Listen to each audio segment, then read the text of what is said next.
Sa ulat ng TV Patrol kahapon, November 1, magaganap na ang pinaka-inaabangang pasabog ng ating paboritong kasalo tuwing pananghalian, sa pagdiriwang ng ika-14 na anibersaryo ng It's Showtime, ang #Magpasikat 2023.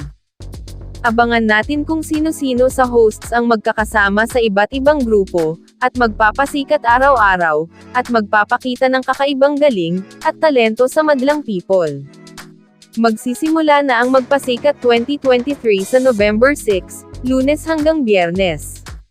Mukhang magiging masaya talaga ang comeback ng It's Showtime, dahil may usap-usapan na mas exciting ang kanilang Magpasikat performance ngayong taon, bilang selebrasyon ng 14th anniversary ng It's Showtime.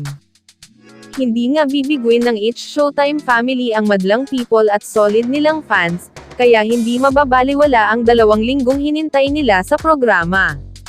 Sa dami ng mga pinagdaanan, caring-carry na natin to. Ika nga ni Vice Ganda, naranasan na natin ang ma-torture, mabugbog, ilibing ng buhay.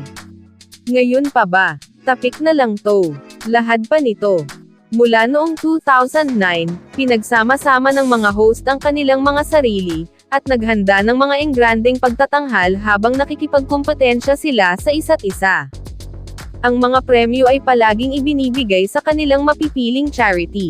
Nagsimula ito noong 2010 at ang kauna-unahang Grand Champion ay ang koponan ng mga host na sina Jugs Hugueta at Teddy Corpuz.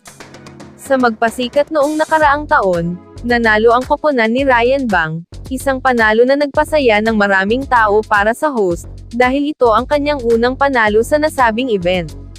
At ngayong taon, dahil sa wakas ay natapos na ang pagsususpindi ng It's Showtime na tumagal ng 12 araw.